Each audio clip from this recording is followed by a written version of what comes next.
In this video, there are two stories. One of a business owner who scaled from 200,000 to over $1 million in net profit in just 3 years, and one who added 700,000 to his bottom line and cash this quarter. If you like these kind of entrepreneurial success stories, make sure you like and subscribe so you don't miss out.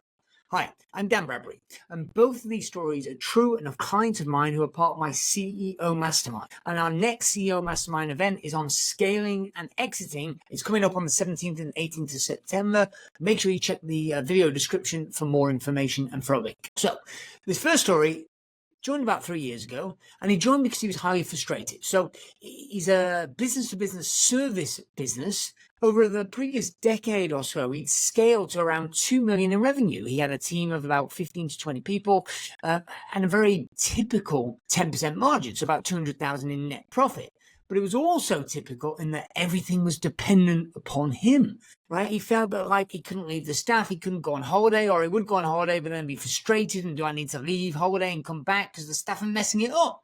And he would say, I don't know how I got here. Like, on the one hand, I don't know what allowed this business. He just kind of started the business because he got sick of being in that sector as a job and decided he could do better on his own, right? And then when he was on his own, he kind of organically grew just by focusing on good service, but he had no business skills. So he came to me and said, look, I want to scale and ultimately exit this company's retirement, he told me.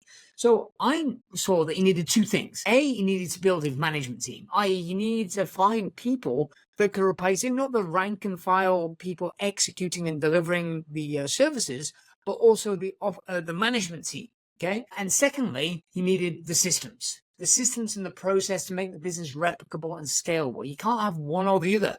People tend to obsess over the team, like hiring or systems. You need both. So we went about, and I warned him, I wish there was a magic wand that you could wave that would make it all instantaneous. I said, this is going to take a couple of years. And it wasn't all plain sailing. So we found somebody that we thought was going to be a great managing director to kind of replace him. And we started training him up, and it looked promising at first. And the revenue grew, but there wasn't enough focus on the margin. And ultimately, he had to let that gentleman go. And then when he got the management team in place over time, through a little bit of trial and error, the revenues grew. But of course, the management team, good quality players, tend to be quite expensive. So at first, the revenue grew, but the profit didn't. So it was still profitable. He was still able to maintain his lifestyle, but then there was a breakthrough. When we got the management team right and the systems right, all of a sudden, the sales really took off. And because that overhead was in place, all the extra money above that threshold dropped to the bottom line, which meant not only was he making a lot more money, which then very quickly, over the 2 years following that, the profits went from mid-six figures to seven figures net profits, but he was also working less hours, right? He was able to offload his workload onto his senior management team. So his working hours went from about 60 hours a week down to about a quarter of that. Initially it went down to 40, 30, 20, and now it's down at 15, and we're still trying to inch it down. So the concept is very simple. It's the right team and the right systems, but the key is in the details about how you execute that strategy. And that's exactly what we're going to be talking about in our next CEO Mastermind event coming up in September. That's all about scaling your business. Day one's about scaling. Day two is about how to exit if you want to. And an exit, by the way, can be exiting for a large amount of money, or it can be exiting yourself from the business and letting the management team run it. The second story was a B2B product-based business. And they have a relatively small number of customers. They're not selling widgets to consumers, but each customer has a large contract value. And, it's not government work, but big companies. And they were negotiating a big contract, which was worth high six figures for them. And they wanted me to take a glance at the contract. And when I looked at it, it seemed stupid.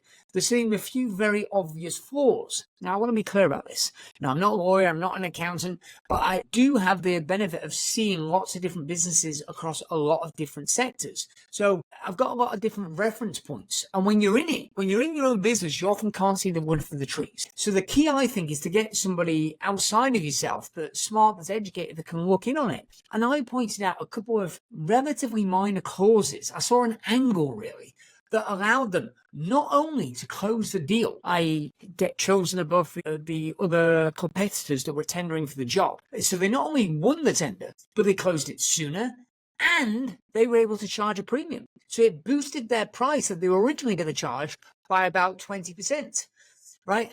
And that price increase, that extra 20% moved over to the bottom line. And once this strategy proved successful, okay, I didn't know it was going to work. I just had a bit of a theory. I'd seen it work in a different context. We then the client replicated that over the other contracts that were in negotiation over that quarter, and that resulted in an extra £700,000 of gross profit, not revenue, but gross profit. And of course, if your business is like theirs, the extra gross profit, the overhead didn't need to change. So that extra gross profit all dropped to the bottom line for that quarter. So ultimately, that will add 7 figures to his bottom line if he's able to maintain that consistently. There's no guarantee, but I think he should be able to maintain that consistently. That'll add 7 figures to his bottom line over the coming years. What's that going to do to the value of his company? In other words, that is going to add millions upon millions of pounds to his net worth. What would that do for your own net worth?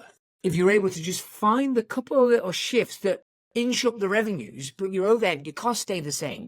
Not only do you get the profit now, but you also, it builds in the value of the business. It either gives you the money to reinvest, or it just gives you surplus profit, right? And you're already meeting your lifestyle, your kind of cost of living. So all that extra money is disposable income after tax, of course. We're saying you can either invest or you can create a better lifestyle for yourself. So here's my point.